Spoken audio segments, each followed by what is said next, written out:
Sir, you clearly don't belong here. This lounge is for our premium members only. The words slice through the hushed elegance of the SkyElite Private Jet Lounge like a blade through silk. Marble floors, crystal chandeliers, leather chairs, worth more than most people's cars. But right now, all that luxury means nothing. The secure way slides to a stop before our outer gates, and the vehicle, with me and a tall black man in an impeccably tailored navy suit, stands frozen at the reception desk. His Italian leather briefcase with its discreet gold monogram sits forgotten at his feet.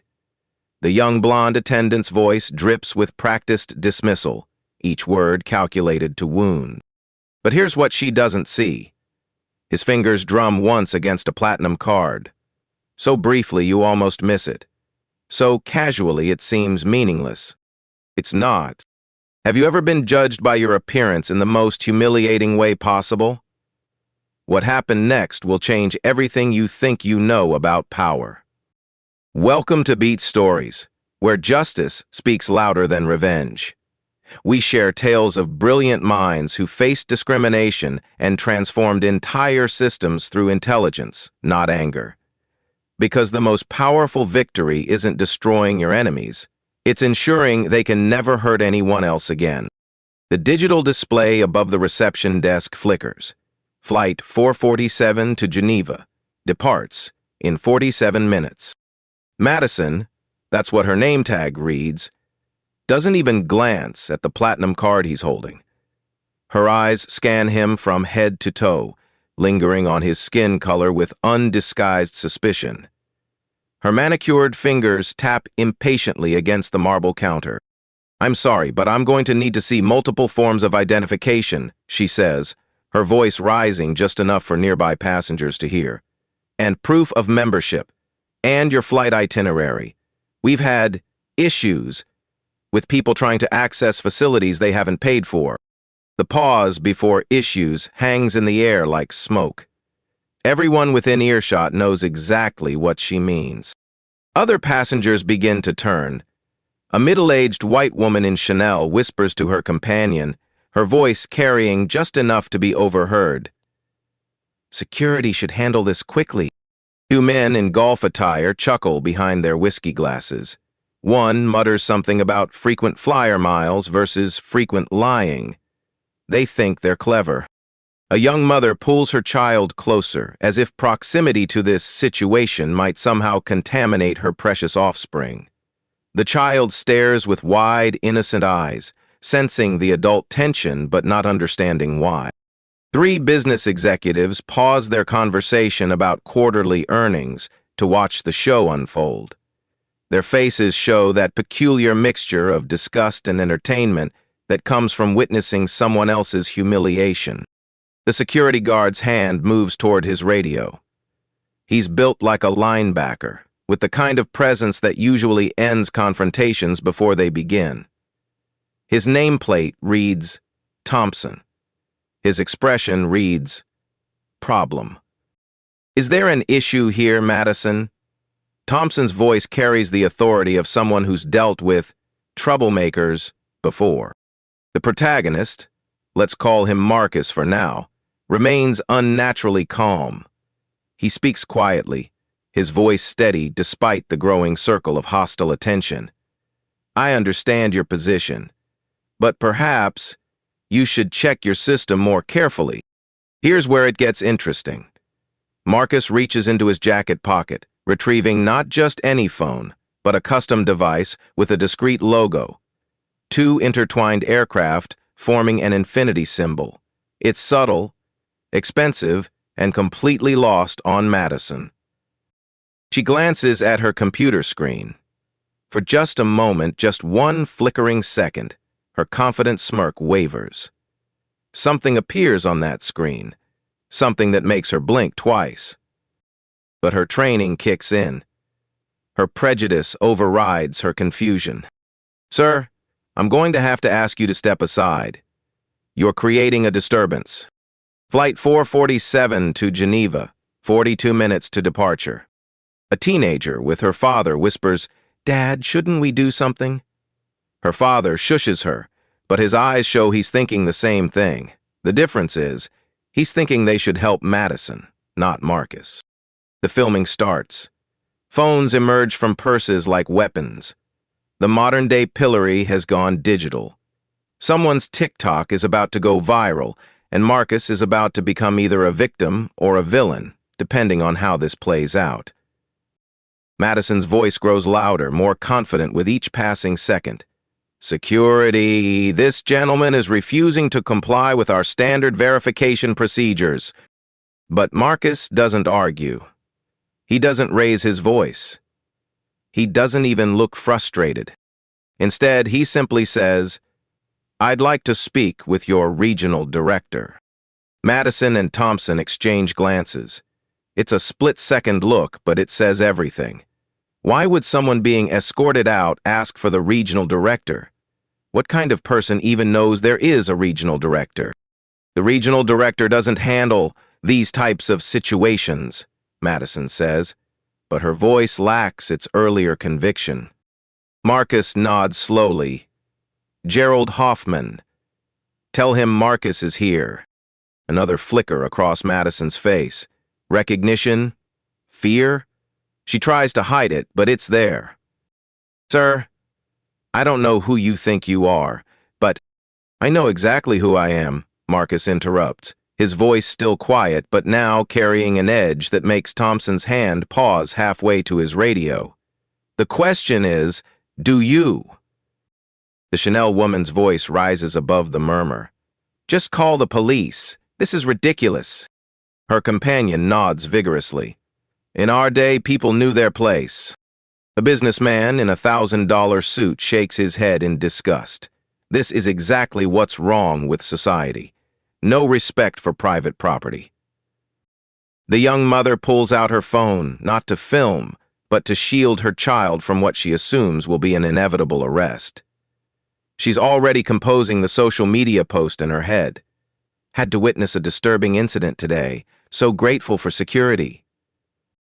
3 more passengers have joined the growing semicircle. The entertainment value is too good to pass up. Someone's about to be humiliated, and it's not going to be them. Flight 447 to Geneva, 38 minutes to departure. Madison's fingers fly across her keyboard. Whatever she's looking at on her screen is making her more nervous by the second. But she's gone too far to back down now. The crowd is watching. Her authority is on the line.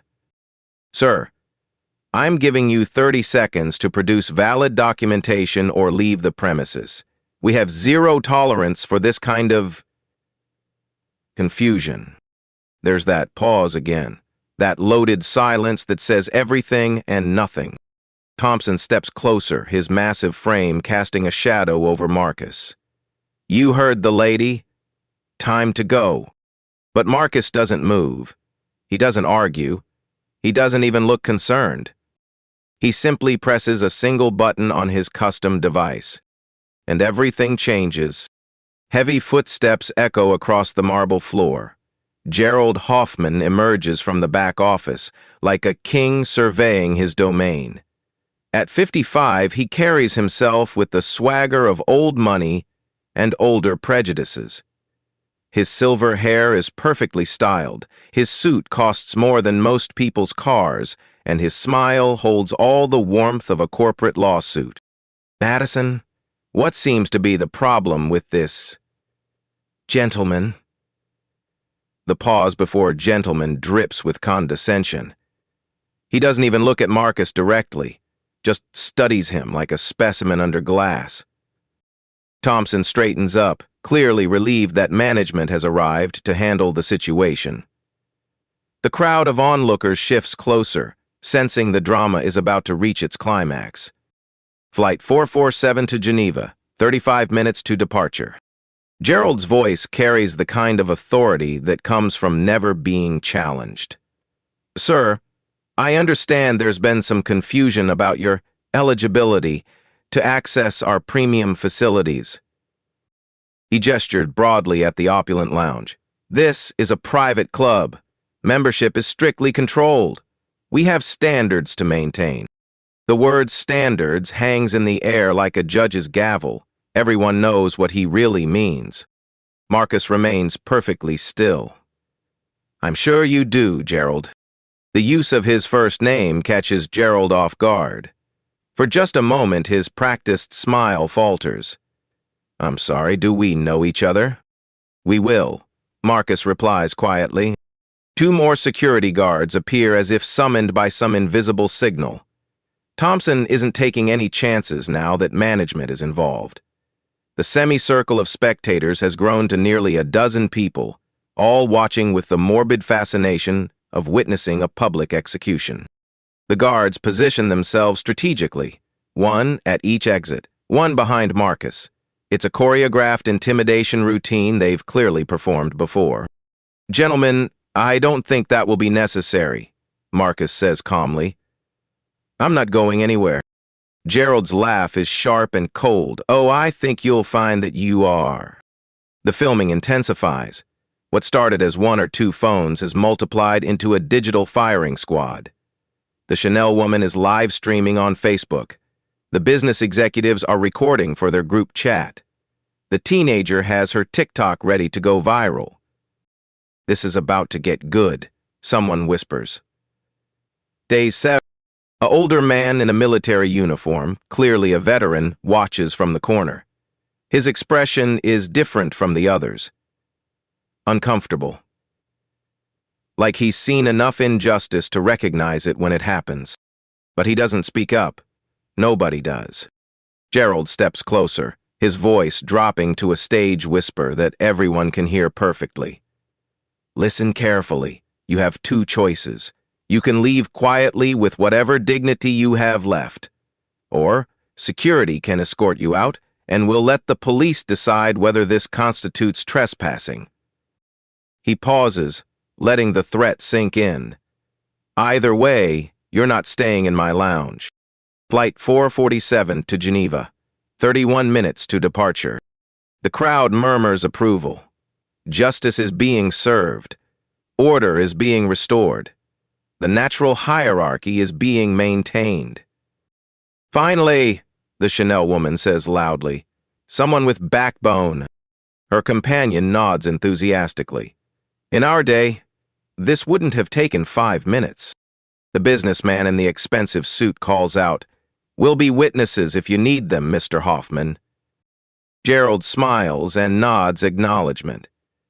He's playing to his audience now, feeding off their approval like a performer on stage. The young mother has her phone out, but she's not filming. She's texting her husband. Crazy scene at the airport. Security removing some guy who tried to sneak into first-class lounge. So entitled. The military veteran shifts uncomfortably. His weathered face shows the internal struggle of someone who's sworn an oath to protect and defend, watching injustice unfold in real time. His wife touches his arm. Don't, she whispers. It's not our business. But his eyes meet Marcus's for just a moment. There's recognition there. Not of the person, but of the situation. He's seen this before, in different forms, in different places. Still, he stayed silent. Flight 447 to Geneva, 28 minutes to departure. Gerald checks his gold Rolex with theatrical precision. Time's up. Thompson, please escort this gentleman from the premises. Thompson steps forward, his massive frame blocking Marcus's path to the exit. Come on, pal. Don't make this harder than it needs to be. The crowd holds its collective breath. This is the moment, the climax, the resolution they've all been waiting for. Phones are raised, fingers hover over share buttons. Tomorrow's social media content is being created in real time. But Marcus doesn't move. He doesn't resist. He doesn't argue or plead or threaten legal action like most people would. Instead, he looks directly at Gerald for the first time. Before your security team makes a mistake they'll regret, I need to ask you something important. Gerald's eyebrows raise mockingly. Oh, this should be good. What's your question, sir? Marcus's voice remains perfectly calm. How well do you know your company's organizational chart? It's such an odd question that it catches everyone off guard. Gerald actually laughs. My company's organizational chart? What kind of game are you playing? No game, Marcus replies. Just curious if you know who signs your paychecks. Something flickers across Gerald's face.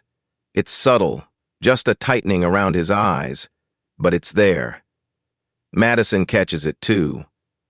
Her fingers, which had been poised confidently over her keyboard, suddenly freeze.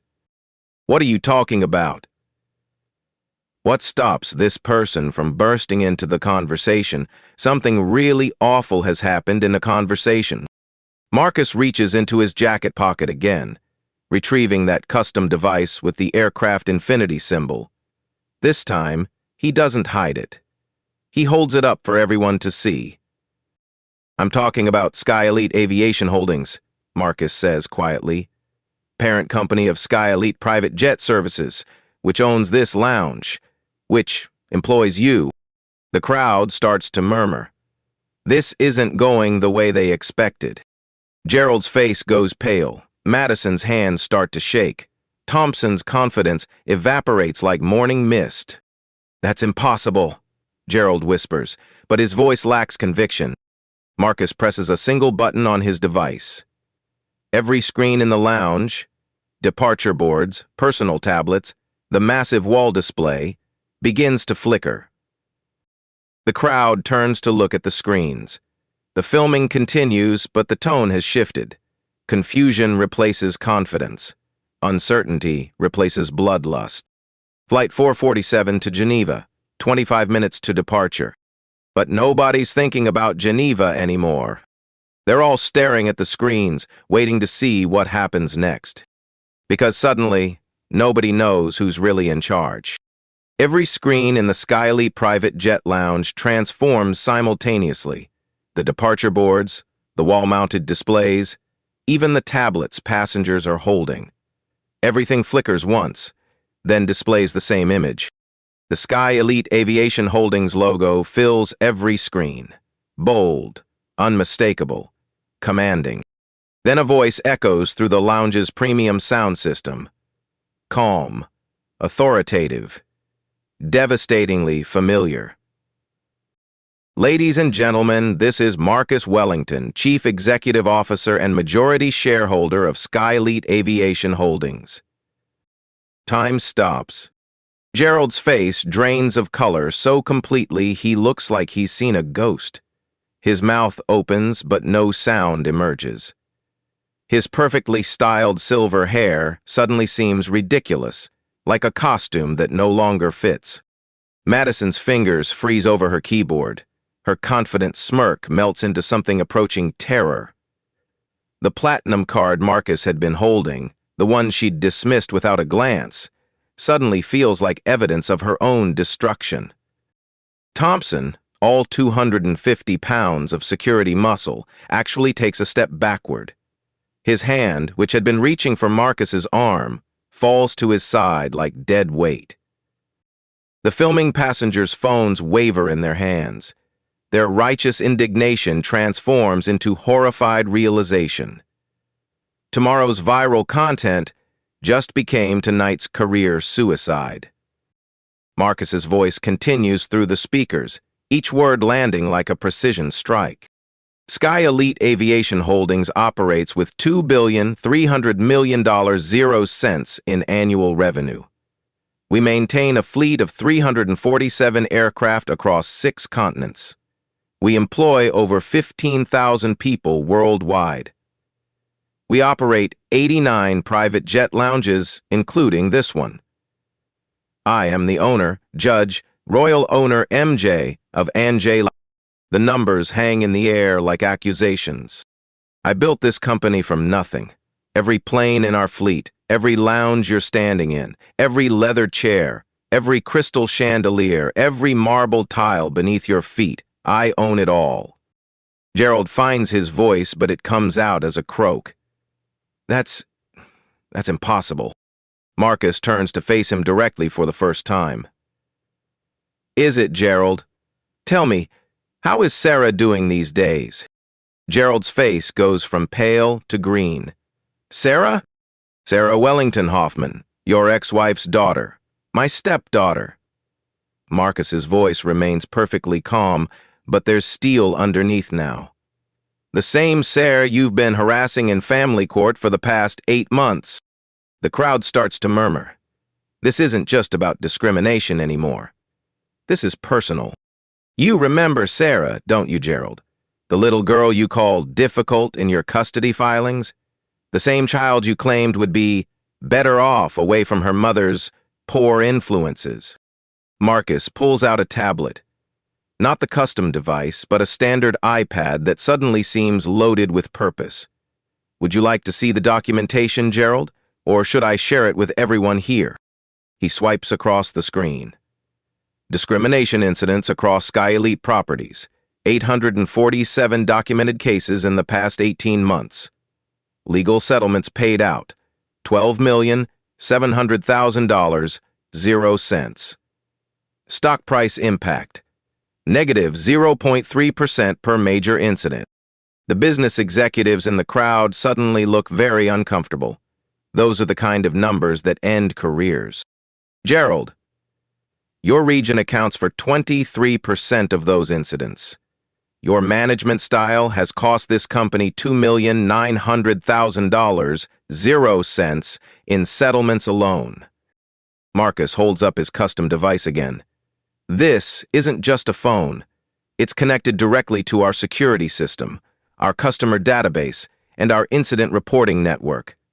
Every interaction in this lounge has been recorded from 12 different angles. He pauses, letting that sink in, including the past 15 minutes. Madison starts to hyperventilate. Thompson looks around desperately, as if searching for an exit that doesn't exist. Every word spoken, every discriminatory glance, every moment of deliberate humiliation, it's all documented. Gerald, I assume you remember the employment contract you signed when you became regional director? Marcus's voice takes on the tone of a professor delivering a lecture. Section 15.7 specifically addresses gross misconduct resulting in discrimination claims. Gerald's lawyer instincts kick in. Now wait just a... Section 22.3 covers behavior damaging to company reputation. And Section 31.1, Marcus pauses for effect. Section 31.1 provides for immediate termination for cause, with forfeiture of all benefits. The crowd has gone completely silent. Even the departure announcements seem muted.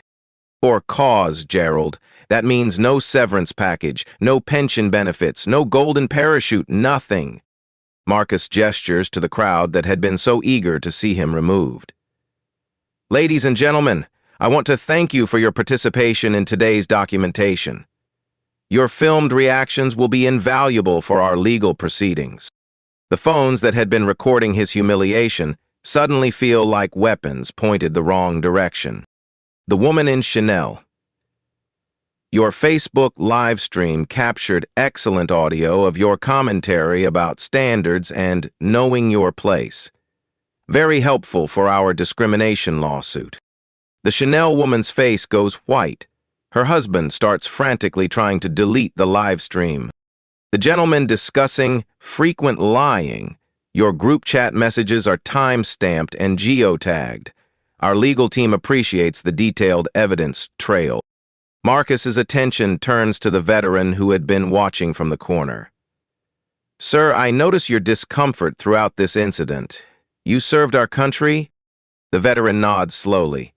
22 years, Army. Thank you for your service. And thank you for recognizing injustice when you see it, even when speaking up wasn't easy. It's a moment of grace in the chaos. A recognition that not everyone in the crowd was driven by malice. This isn't just about today's incident, Marcus continues, his voice carrying throughout the now silent lounge. This is about patterns, systems, cultures that allow discrimination to flourish. He taps his tablet again. Effective immediately, every SkyElite employee will carry a device similar to this one. real-time verification of customer status, instant recording of all interactions, quarterly bias audits across all properties. The implications hit the staff like a freight train. No more hiding behind policy. No more subjective judgments. No more discrimination disguised as standards. Marcus steps closer to Gerald, his voice dropping to a conversational tone that somehow carries more weight than any shout could. Gerald, you made this personal when you went after my family. You made it systematic when you created a culture where people like Madison felt empowered to judge human worth by skin color. Gerald tries one last desperate play. Now see here, you can't just... I can't what, Gerald? Fire you? I own the company. Pursue legal action? I have 12 camera angles of documentation. Destroy your reputation? You've done that yourself. Flight 447 to Geneva, 15 minutes to departure. Marcus checks his watch. Not a Rolex, like Gerald's, but something simpler, more substantial. My flight to Geneva. Board meeting tomorrow morning. The European expansion we've been planning for 3 years. He looks around the lounge one final time. 15 minutes to decide whether SkyElite moves forward with leadership that reflects our values or whether we clean house completely. The choice isn't really a choice at all. Everyone in the lounge knows it. Gerald knows it. Madison knows it. Even Thompson knows it. The man they'd tried to humiliate doesn't just have power. He is the power. And now, the reckoning begins. Marcus doesn't ask anyone to follow him to the adjacent executive conference room. His presence simply commands it. Gerald trails behind like a condemned man walking to his execution. Madison's legs barely carry her forward. Thompson hovers uncertainly at the threshold. The crowd of passengers remains frozen in the main lounge, their phones still recording, but now they're documenting their own destruction rather than someone else's humiliation. The conference room is a temple to corporate power. Floor-to-ceiling windows overlook the tarmac where private jets wait like sleeping giants. The mahogany table could seat 20, but today it will host a tribunal of 1. Marcus takes his position at the head of the table, not the guest chair where Gerald had expected him to grovel, the CO's chair, because that's exactly what it is. Gerald, please, take a seat. Marcus's tone is conversational, almost friendly. It's the most terrifying sound Gerald has ever heard. Marcus opens his tablet and projects the contents onto the room's massive wall display. Numbers begin filling the screen like evidence in a murder trial. Let's review your performance metrics, shall we? Regional performance data, Gerald Hoffman, Regional Director. Discrimination complaints, 203 in 18 months. It's over, Lisa. Legal settlements, $2,900,000, 0 cents. Customer satisfaction scores, 2.3 out of 5, company average, 4.1. Staff turnover rate, 47%, company average, 12%. Revenue impact from negative publicity, $1,990,000, 0 cents. Gerald's mouth opens and closes like a fish gasping for air. These aren't abstract numbers, Gerald. These represent real people. Real harm, real damage to the company I built with my own hands. Marcus swipes to the next screen. Family court documents appear, each one a knife twist in Gerald's gut. Motion to restrict Sarah's access to her mother's family, Marcus reads from the document, claiming exposure to undesirable influences and inappropriate social circles. Gerald's voice finally emerges as a whisper. I was protecting her. From what, Gerald? From her black stepfather, from learning that families come in different colors. The words hang in the air like a judgment. Madison, who had been trying to make herself invisible in the corner, actually flinches. Motion to require supervised visitation, Marcus continues reading. Citing concerns about radical ideologies and anti-establishment attitudes. He looks up from the tablet. Anti-establishment. That's rich. Coming from someone who just tried to have the establishment's owner arrested for trespassing. Marcus pulls up another screen. This one shows a network diagram that looks like a spider web of corruption. Your management philosophy has infected this entire region, Gerald. Let me show you how. The diagram lights up with connections. Gerald to Madison, Madison to Thompson, Thompson to the other security guards, spreading outward like a virus through the organization. Every person you hired, every person you promoted, every person you trained. They all learned that discrimination was acceptable as long as it was subtle enough to avoid lawsuits. Training records. Lisa's awareness training completion rate 31%, company standard 100%. Diversity hiring metrics. Below targets for 23 consecutive months. Customer complaint resolution time 4.2 days, company standard, same day. You didn't just fail to prevent discrimination, Gerald. You institutionalized it. The next screen shows stock charts, revenue graphs, and market analysis that would make any CFO weep. SkyElite went public 3 years ago at $47.00 per share. Today we're trading at $73.00. That's a 55% increase, Gerald. Do you know what our projected value would be without the discrimination scandals? Gerald shakes his head numbly. $89.00 per share. Your management style has cost our shareholders $2,100,000,000 in lost market value. The number hangs in the air like a death sentence. Marcus leans forward. That's not a mistake, Gerald. That's a crime against every person who invested in this company believing we stood for something better. Let's talk about your contract. Marcus pulls up a document that fills the entire wall display. Section 15.7. Gross misconduct resulting in discrimination claims. He highlights the relevant text in red. Immediate termination for cause upon documented evidence of discriminatory behavior or policies that create hostile environment for customers or employees. Gerald's lawyer instincts make one last desperate attempt. You can't prove intent. I don't need to prove intent, Marcus interrupts. I need to prove impact.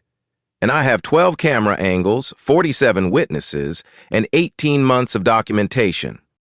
The contract continues scrolling, each section another nail in Gerald's professional coffin.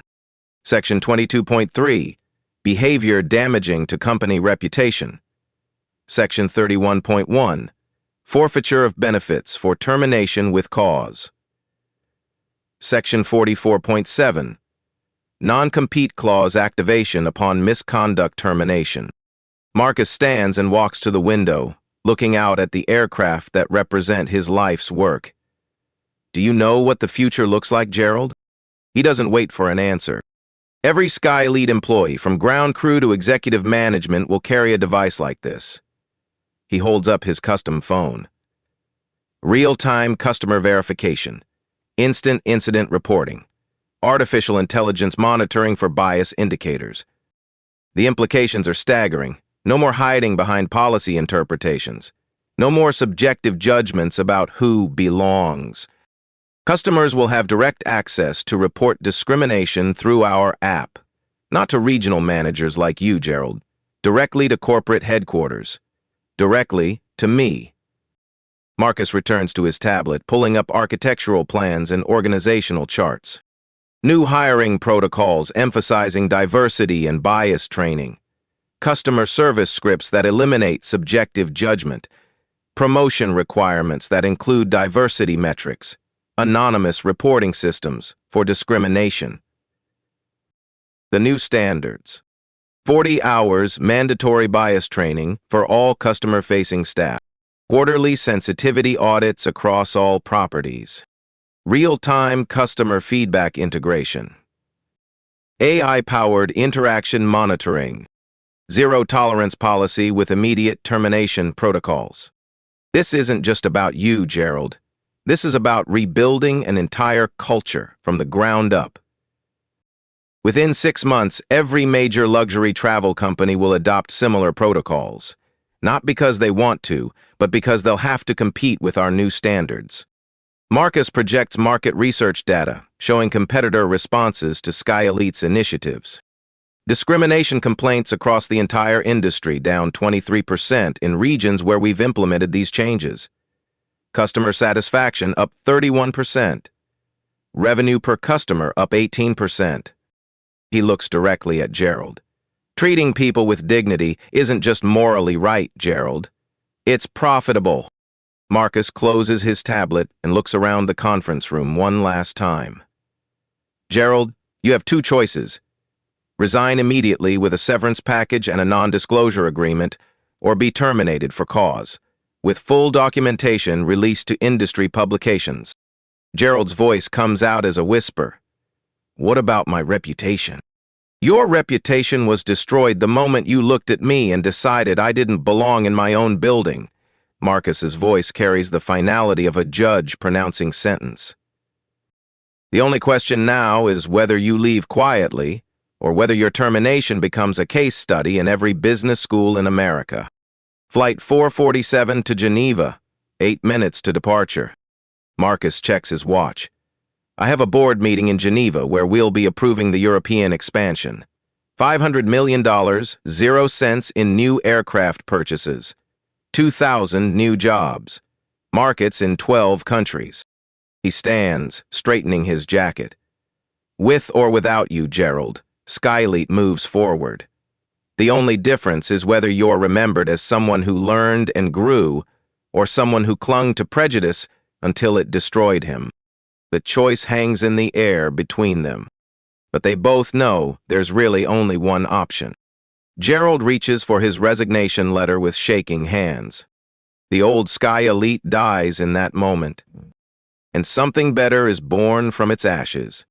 Gerald's resignation letter sits on the mahogany table like a death certificate.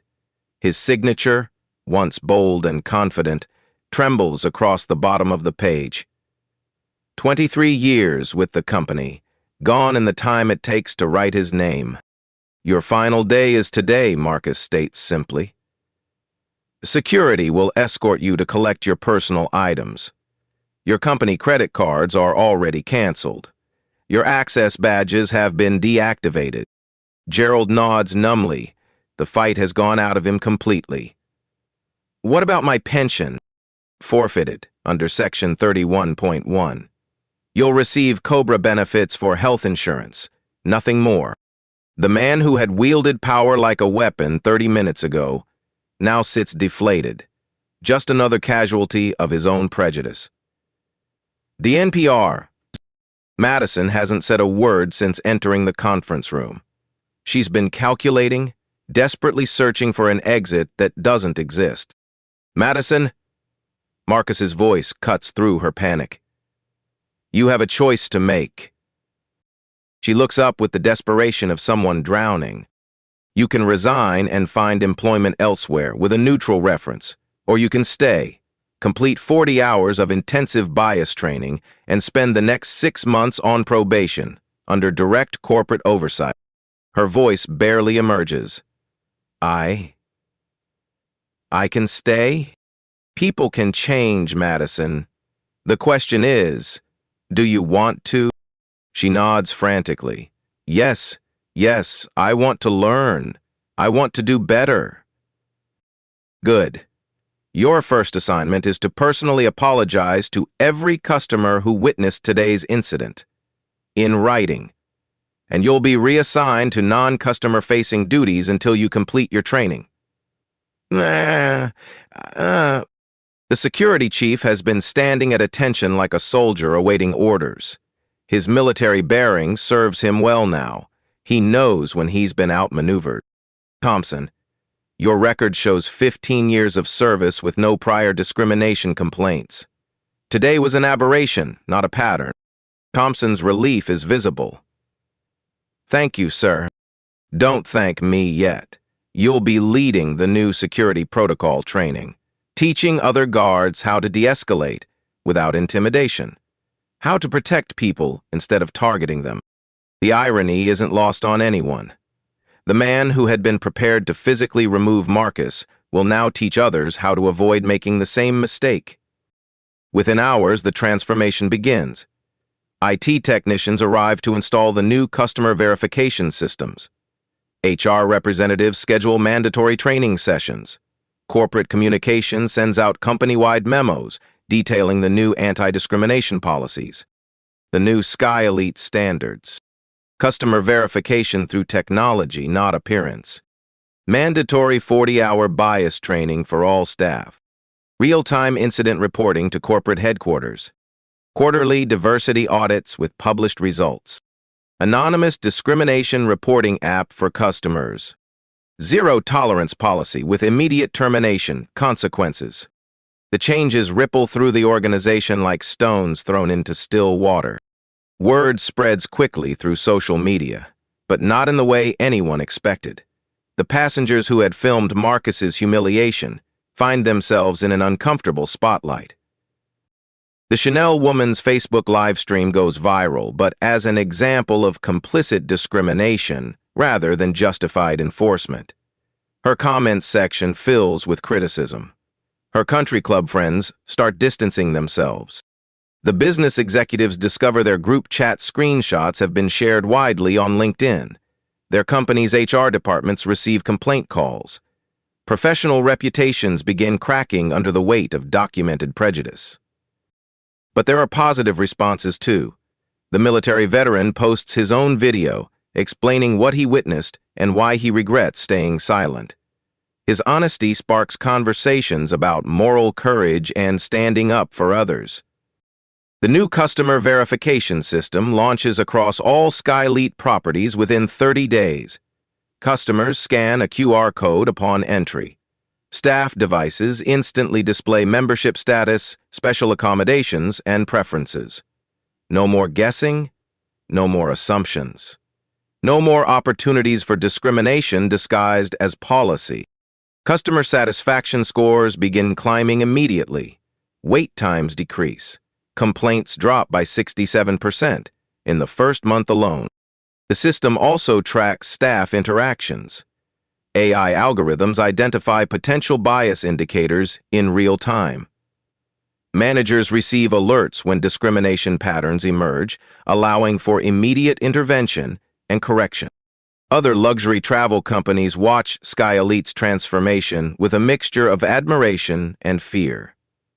Within 6 months, 23 competing companies adopt similar policies, not out of moral awakening, but out of competitive necessity.